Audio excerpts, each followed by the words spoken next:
Con el permiso del presidente, señor secretario, bienvenido a este ejercicio. Perdón.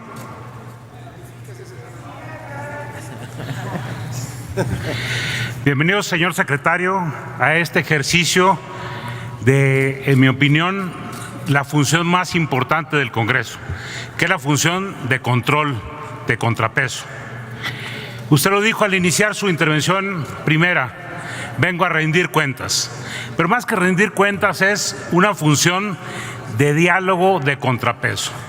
Y yo quisiera hacer una primera reflexión al respecto en torno al formato. De las muchas críticas que se hacen hacia el pasado, los 12 años primeros de este siglo, las comparecencias de funcionarios siempre tuvieron el mismo esquema. Primeramente, los posicionamientos generales y después la pregunta del legislador, la respuesta del funcionario y la réplica del legislador. Porque siempre se dijo, y se dijo por los que hoy lo niegan, que en la casa del Congreso el legislador debía tener la última palabra. Ahora acudimos a un ejercicio en donde los posicionamientos se ponen al final. Como el PRI tiene mayoría en la Jucopo, impone para que los posicionamientos generales, los planteamientos iniciales, sean al final para que el PRI cierre y pueda concluir con su sesión de aplausos. Pero cambian y rompen algo que había conquistado el Congreso y que ciertamente existía desde las comparecencias. Yo recuerdo las de los secretarios del presidente Zedillo, en donde el Congreso cuestionaba con firmeza y tenía el derecho a la réplica. Ahora no, ahora es una pregunta, respuesta del funcionario y aplausos del respetable. Sí creo que tenemos que reflexionar porque el Congreso merece, el país merece que el Congreso, más que legislar, sea el contrapeso del Ejecutivo. Así seamos o sean del mismo partido, lo que importa al país es que existan los equilibrios entre los poderes. Segundo, y a propósito de los comentarios que se han hecho, dice el secretario, y creo que con justicia, que ciertamente se vierten las críticas, por ejemplo, señalando el alto índice delictivo de este año en particular, el más grande en los últimos años que se hayan llevado récords, pero no se habla de cuando se bajaron los índices. Y sí, ciertamente es difícil hacer esas menciones porque hay un claro complejo de Adán. Antes de mí, antes de nosotros, nada. Le oí en su intervención inicial que gracias a esta administración hoy en los gobiernos estatales existen grupos especializados y operativos eficaces antisecuestro. Yo le diría que más o menos el gobierno de Sonora en el 2001 inició un grupo antisecuestro. Sonora es quizá, si no el que menos, uno de los estados con más bajo índice de secuestro, y tiene un grupo, y no se creó en una administración del PAN, se creó en una administración del PRI. O sea, no puede uno pensar que se soslayen los fracasos si se tiene este complejo de Adán.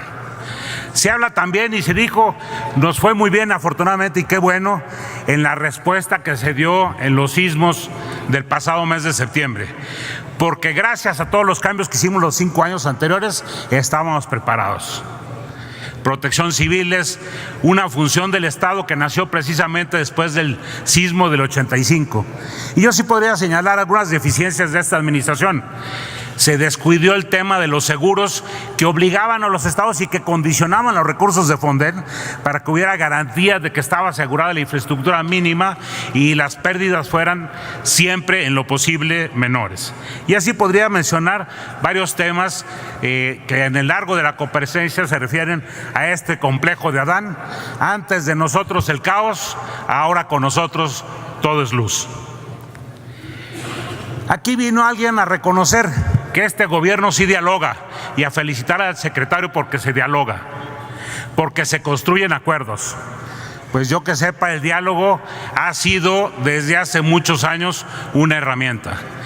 Lo que no hubo en los 12 años anteriores fue la capacidad de perder la mezquindad, de apostarle que le fuera mal al gobierno, aunque con ello le fuera mal al país. La voluntad del diálogo de la oposición de construir acuerdos se dio precisamente ahora en esta administración, y es mérito de la oposición, no es mérito precisamente del gobierno, sin dejar de reconocer que el planteamiento de estas reformas estructurales nació precisamente del gobierno y tuvo pues la colaboración que antes no existió por parte de la oposición. Finalmente, en estos comentarios quisiera resaltar algo que no corresponde, en mi opinión, o lo que yo conozco, a la verdad. El secretario ha afirmado aquí, y le respondió a mi compañero, que el gobierno federal recibe a cada uno de los migrantes que son expulsados por tierra. Sí lo recibe por aire, los que es la repatriación voluntaria que vuelan a la Ciudad de México, sí lo recibe en el aeropuerto, pero los que son repatriados por tierra no lo recibe el gobierno federal. Sí hay un programa federal que es de Sedesol para pagar un mes de salario mínimo a los que retornan, a los que son expulsados. Normalmente lo recibe combinadamente los gobiernos de los estados, los gobiernos municipales, que son los más interesados en que se les dé una atención primera para que no se queden deambulando en su ciudad y sean origen de otros problemas. La propia iniciativa privada, la ciudadanía de los municipios, normalmente se les recibe, se les da de comer, se les da cama, se les revisa médicamente, se les cambia el cheque que traen, se les hace el trámite con el gobierno federal de este mes de salario, y con convenios con los estados expulsores, no con el gobierno federal, se les compra el boleto que luego reembolsan los gobiernos estatales que expulsan a estos migrantes o de los cuales salieron, para que regresen a sus casas, de ser posible, en un lapso no mayor de 36 horas de que fueron expulsados. Yo que conozca, cuando menos en el caso de Sonora, no hay una instalación del gobierno federal que lo reciba. De los temas, y se me ha ido el tiempo en esto, pero seré muy breve, de los temas que corresponde ahorita, que más inquietud levantan en la ciudadanía, son los temas que competen precisamente a la reforzada, crecida Secretaría de Gobierno, de Gobernación. El primero y el más importante, la razón de ser de la política interior de la Secretaría de Gobierno, de Gobernación, es la gobernabilidad. El que en el país existe el conjunto de condiciones para que se pueda ejercer la acción de gobierno, para que los ciudadanos podamos tener nuestras actividades. Y si algún tema ha sido verdaderamente la gran falta de esta administración, es la pérdida de gobernabilidad. Empezó la administración precisamente con el surgimiento de las autodefensas. Algunas parecían en los estados de Michoacán y de Guerrero.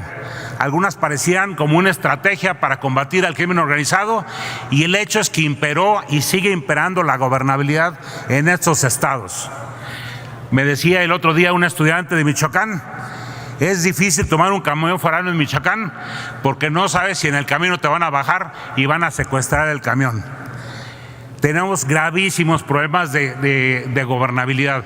El año pasado, después de unas inundaciones al sureste, el gobierno federal montó un exitoso puente aéreo para llevar ayuda a los damnificados. Y no porque estuvieran cortadas las vías de comunicación por los sucesos de la naturaleza, porque estaban bloqueadas por los maestros. No es falta de gobernabilidad que la ley no impere.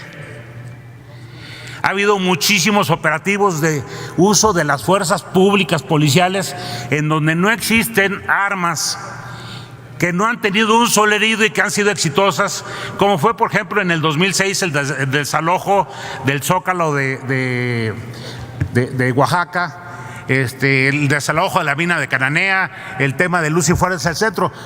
Se mandó un mensaje claro de hacer imperar la ley. Hoy en este país se secuestran camiones, se sacan de las vías a carros del ferrocarril para robarlos. Tenemos un gravísimo problema de gobernabilidad. La gobernabilidad es un tema esencial para la competitividad y el crecimiento. Y esa es la razón primera por la cual existe la Secretaría de Gobernación. Yo creo que esa sería suficiente como para quitarle todas las funciones de seguridad y regresar a la creación de una Secretaría de Seguridad Pública. Y en materia de seguridad pública, bueno, se ha abundado aquí el tema. Pero yo solamente quisiera hacer una acotación. Ciertamente es el mes más alto de homicidios en la historia de los que se llevan récord. Lamentablemente la mayor parte de los homicidios tienen que ver con el crimen organizado. Pero el problema que estamos sufriendo en este país no es precisamente de crimen organizado. El problema que estamos sufriendo en todo el país prácticamente es delincuencia común. Los delitos que más le duelen a la gente, lamentablemente no son los homicidios que se cometen de personas que muchas veces son fuera de su entidad. Es cuando se meten a robar a la casa de uno, cuando te asaltan en la calle, cuando existe extorsión.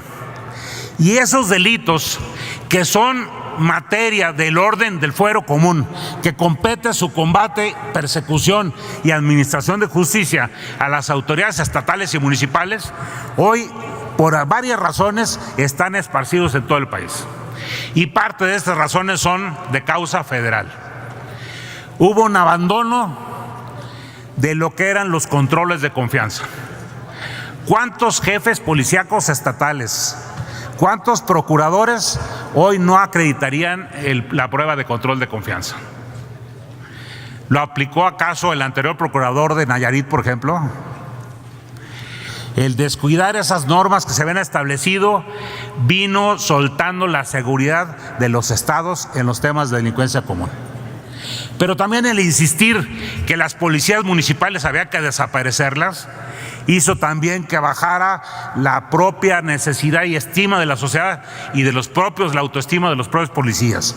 Me parece que el gobierno federal tendría mucho trabajo que hacer en lo que se refiere precisamente al tema de la seguridad. No quiero abordar los otros temas porque se me fue el tiempo y esa es responsabilidad mía en los comentarios iniciales.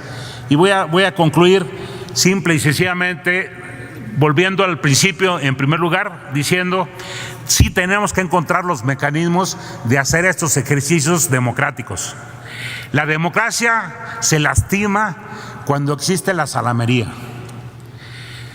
Si es bueno defender las políticas públicas que se compromete, la salamería impide que el Congreso pueda ejercer con eficacia su labor de contrapeso. El exceso de aplausos. Quienes han participado aquí, por ejemplo, en el Parlamento, en la Asamblea Parlamentaria del Consejo de Europa, saben perfectamente que están prohibidos los aplausos. Que si el respetable aplaude, lo corren o si chifla. Porque la razón no tiene que ver con las manifestaciones que aquí se dan. Aquí lo que deberíamos de venir es hacer un ejercicio republicano de exigencia de cuentas, no de meter al patíbulo ni de ponerlo en la silla de los condenados, pero sí de siempre esperar más y sí de señalar los errores. Es cuanto, señor presidente.